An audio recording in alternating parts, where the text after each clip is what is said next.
Everybody wants to cycle fast and be efficient, but what training are you guys doing to get there? Well, I've selected 4 key sessions that you can all do that can help you cycle faster over longer distances. One thing I do recommend is that you do these sessions on an indoor trainer, as it makes it much more effective and efficient. However, without further ado, let's just get into this. Session number 1, and this is a longer tempo ride, and for me this is absolutely essential and a staple in my workout routine. A session I love is 6 rounds of 15 minutes at 85 to 90% of FTP, with 5-minute recoveries in between, repeated 6 times. You're spending an hour and a half in total at tempo, and it's going to really help you condition your body to be able to hold these intensities without absolutely dying out. I would track heart rate when you first start off with this, just to make sure you're not pushing too hard at the beginning of these sessions, as going off too fast is really going to hamper what you get out of this session, and the worst thing that could possibly happen is that you fade towards the end. It's so counterproductive and will really affect the efficiency you get out of this workout. So make sure, whether you're tracking heart rate, power, whatever it is, track it and make sure you don't go off sort of course,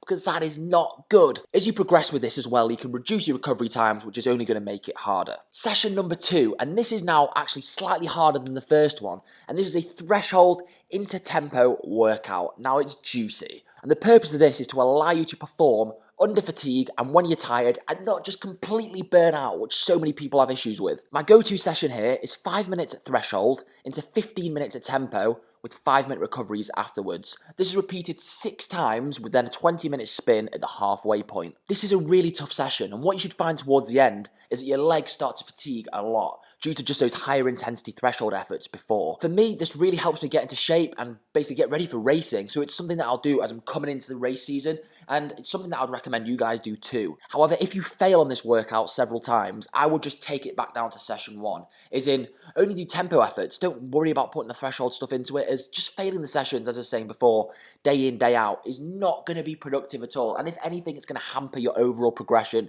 and just add a whole load of additional fatigue. So if you're finding it too hard, just scale it backwards. It's far better to scale your sessions than push too hard, burn out, and then be unproductive. Session number 3, and this is the classic BO2 Max style interval workout. Now I love this. It is juicy, it is hard, it's meant to be like this. Now I've touched on a few of these workouts that I do on the channel before, so sorry if you've heard it already, but my go-to session here is 7 by 3 minutes at 120% of FTP, and if you find this too hard, just scale it back to 7 by 2 minutes at 120% of FTP. Although there's actually been some data released that suggests that working out in that 105 to 120% range is just as effective, so pick your percentage you want to use, whether it's at 105% or 120%, and you'll find working at those lower percentages, you're going to have less accumulative fatigue, so it may be a better option depending on how fast you tire out. But do remember, it is supposed to be a hard workout. This is a really great session to do if you want to build your FTP and you want to work on that top end power. It will do the job, it will get it done, and you'll progress pretty quickly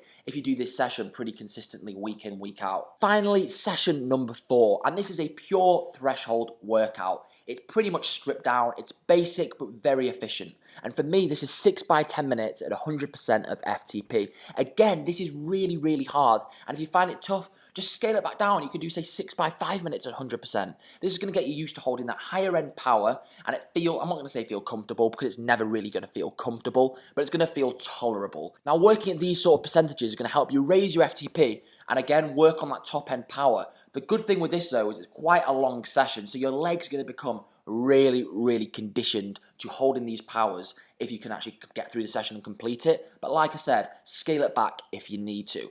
Now, it goes without saying, doing all 4 of these sessions in 1 week would be absolutely disastrous. The last thing you want to be doing is doing 4 brutally tough sessions in a week. I would maybe do 1 of the long ones and then either the threshold or BO2 Max session, depending on what your goal and objective is. And this is super important. Look, your sessions want to fit your overall objective. If you want to raise your FTP, then why are you going to do these long-styled sort of tempo workouts? If anything, it's going to hamper that objective. So know what you want to do, know what you want to achieve, and then pick your workouts that's going to allow you to get there.